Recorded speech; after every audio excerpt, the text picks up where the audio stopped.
Hello everyone, welcome to Soil English at Sakhar Institute. So in today's video, we'll do the differences between nuclear family and joint family.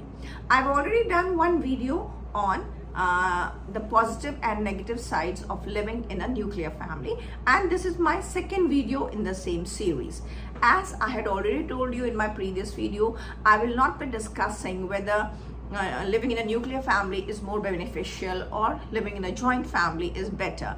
We are simply doing the differences. What are the positive and negative sides of living in any kind of family? So as I have already covered the benefits and drawbacks of living in a nuclear family, so this is my next video on joint family. So those who have not seen my previous video, I seriously recommend you to go and see my video on nuclear family. So let's start. Joint family. Now, what do you mean by joint family? Joint family, as the name suggests, obviously there are more than one families in the house. Fine. As I told you, a family comprises of man, woman and kids. Fine. So husband, wife and their kids becomes one family. So if your grandparents are also living in the same house, it becomes two families. If your uncle, aunt and their kids are also living in the same family, fine, so it becomes three families. And likewise, if there are two uncles, one like bua or whatever, fine. So obviously the number of members in the family keep increasing and number of families also keep increasing. Fine. So first of all, we'll discuss the positive points of living in a joint family.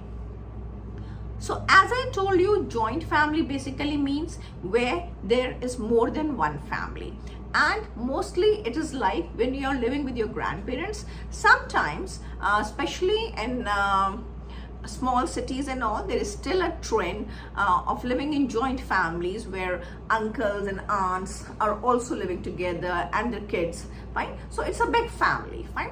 So what are the positive points of living in a joint family? In a joint family, number of people are obviously more as compared to nuclear family. So there is always like something going on in the family. You can say life is more lively in a joint family, and then you can say people don't get bored. Fine, nobody gets bored in a joint family because you always have something, or you always have someone to interact with, to talk to, especially the elders in the family. They don't feel bored, they don't feel ignored and all. Fine, because they can very well like interact or play with their grandchildren. They can mother-in-law, daughter-in-law, they can fight together. They can cook together. Fine, they can do many things together. Brothers have support of each other in many ways, like it could be moral support, it could be financial support. Fine.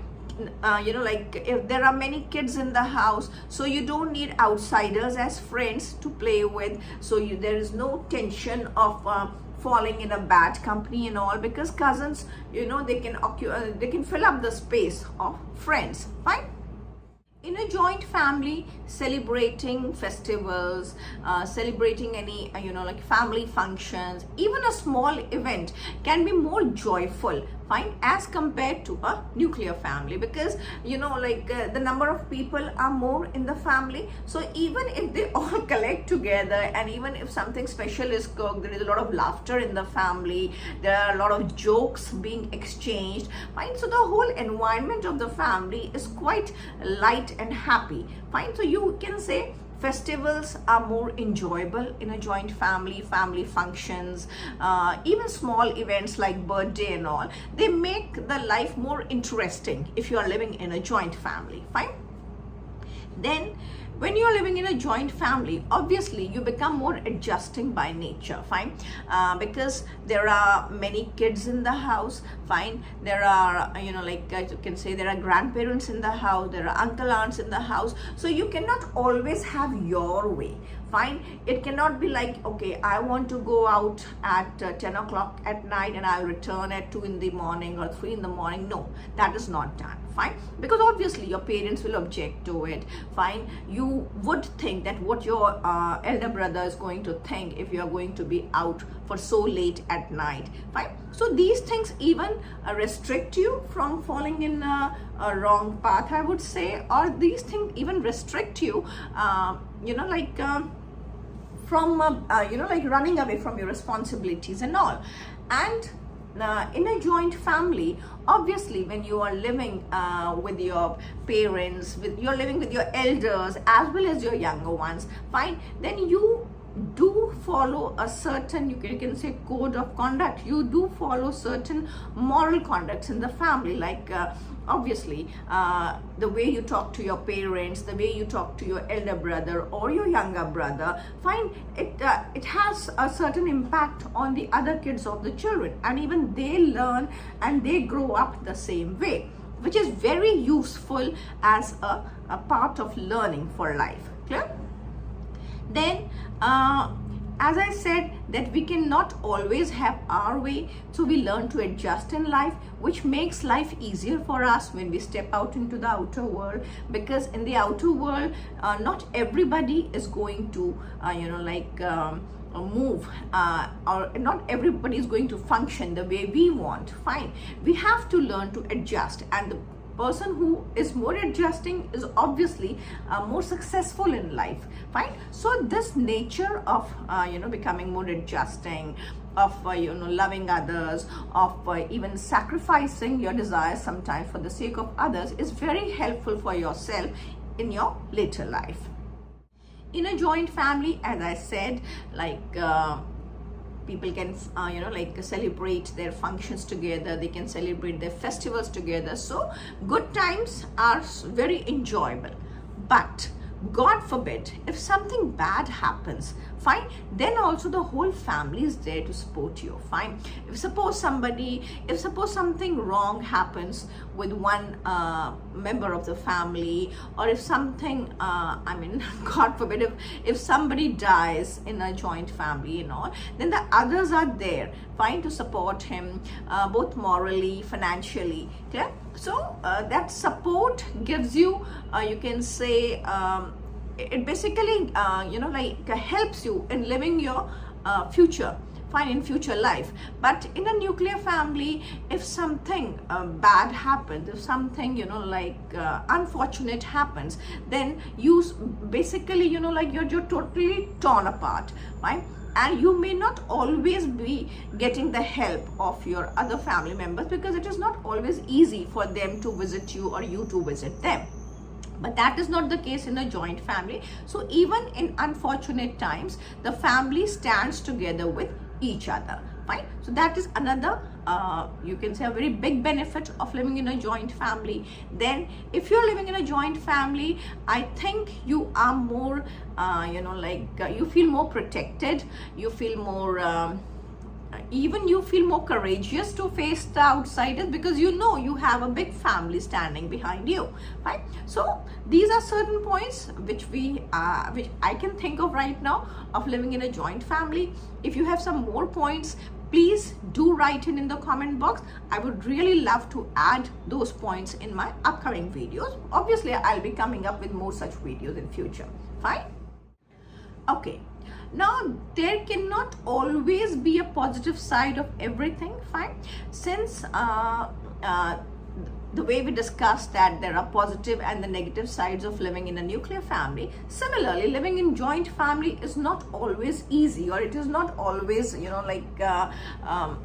is not always, you can say, very healthy, fine. So now let's come to the drawbacks of living in a joint family. Now if you are living in a joint family, obviously the number of members are more in the family, and the income may be limited, fine, and it is usually limited if the number of people are more in the family as compared to the number of people, fine. The income may not match to the number of people who are living in the family, so you may not be able to fulfill all your desires, you may not be able to give good education to your kids, you may not be able to go out for shopping often. You may not be able to spend money on yourself either, because many times you have to sacrifice your desires, like if your parents are not well, if your brother is not earning good enough in the family, then you have to spend that amount for their needs, right? So somewhere or the other you have to compromise your needs when you are living in a joint family.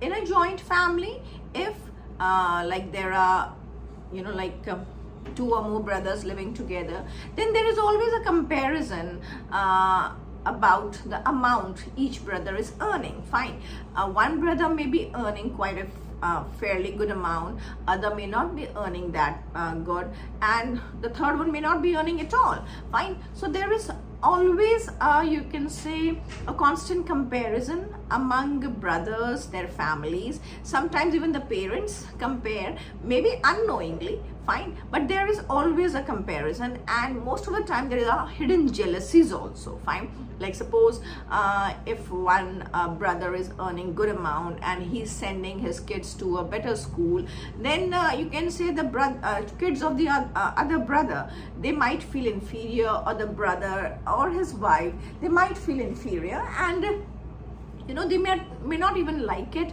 which may cause a rift in the family. And even, you know, like can say even from outside, even though like you know, like maybe from outside you show that you love each other, but maybe the hearts are, you know, like getting distanced, the hearts are moving away from each other. Fine, so these small things keep adding to the rift in the family. Fine, then when you are living in a joint family, then most of the time you feel that you are, you know, like compromising your desires, you're compromising your dreams for the sake of others, which can frustrate you. Fine, and it obviously is not good for your health, your mental health, as well as your physical health, because most of the times when you are wanting to do something for yourself, you have to think about the other people in the family. You have to think how they would feel. So you are, you know, like constantly thinking about the reactions of other people in the family. Fine, and this may lead to, you know, like a lot of frustration within yourself, and which is not good. Fine, and there are some more drawbacks of living in a joint family, like you know, like sometimes rather most of the time, if there are many kids in the house, they keep quarreling with each other, they play with each other. They see kids, they play, they fight, they argue, they quarrel. Fine, but sometimes even the elders get involved because of the kids, and the elders don't forget these things very easily. So a small quarrel can lead into a big fight. A small quarrel can lead into you know, like little cracks in the family, and little cracks in the relationship among different people in the family. Fine, then drawbacks of living in a joint family is basically, I would say, main drawback, I think it's financial only, because see, because not every member can earn in the family. Suppose if there are 10 members in the family, there are 12 members in the family, all 12 cannot earn in the family, or maybe even 6 cannot be earning in the family. So the number of people earning in the family is quite less to the number of people who are spending in the family. Fine, so they have to live, you can say, a little limited life. They have to live a little restricted life. Fine, and when they see their friends and all enjoying luxurious things, when they see their friends you know, like going out on trips and going out for vacations and all, they might feel fine. So when you see other people outside your family who are not living in a joint family, like they are enjoying a better life, they are, you know, like enjoying a luxurious life, then you might feel the pain of living in a joint family. Fine. Then, as I said earlier, like joint family means like always there is something going in the family. Fine, which is very good also, and it can be equally bad also, because most of the times or sometimes you might feel that you are never getting a private moment for yourself. You always feel that you are stuck up with some or the other responsibilities. Sometimes you have to look after your parents, sometimes you have to look after your brother, his family, sometimes you have to you feel trapped all the time, fine. And most of the time the ladies of the house, they might feel that they are not even getting any proper time to rest. And obviously there is more workload in the family, especially for the ladies of the house, fine. But there is as I'm mentioning workload, I would even say that in a joint family workload is even distributed, fine, because when you're living in a nuclear family, all the work is done by one person or two people, fine. But when you're in a joint family, the work is distributed. Like the grandfather can go and pick the kids from school, he can drop the kids to school, the younger brother can do the running around, fine. Like one aunt or one uncle can be teaching all the kids of the house, fine. But when you are in a nuclear family, all this job is it comes to one person, so all this responsibility has to be carried out by one person only, fine. So we have discussed the negative and the positive aspects of living in a joint family. And as I told you before also in my previous video, that we are not comparing, I'm not comparing rather here, whether it is good to live in a nuclear family or in a joint family. I'm simply giving you the points in favor and against of living in any kind of a family, fine. So that when you have to talk or write in favor of nuclear family or joint family, you can simply pick up the points what I have said. You can add even more points, fine, if you want to, and then you can frame your whole debate or your discussion accordingly, fine. And as I said earlier also, like whenever you are living in any kind of family, whether it's a nuclear family or a joint family, you should always try to cover up for the things which you are missing out in life. Like I said, when you're in a nuclear family, you don't get to meet your cousins, you don't get to meet your grandparents, your uncle and aunt very often. So you should try to cover up for these kind of things, make something you should at least try to meet each other once in a year or twice a year. It could be somebody's birthday, it could be a festival, so that your kids can learn to interact with the other members of the family, and even they can get the love and affection of other members in the family. And similarly in a joint family, as I said, there are many people in the family. Most of the times you have to compromise, you have to adjust to other person's desires and his behavior. But in a joint family also, the elders of the family, they must realize that everybody should get a proper space in the house, so that when everybody is getting a space, they are able to live the life they want, fine. And that would not cause a rift in the family, fine. The bond of love would not be only for just showing off, fine. The bond would actually exist, fine. And that is the main strength of any family, whether you're living in a nuclear or a joint family, fine. So that's all for today's video. I'll come back with another such video. We'll be discussing the positive and negative side of anything, fine. So wait for another video. Till then, stay tuned, stay connected, and don't forget to like, share and subscribe. Bye bye.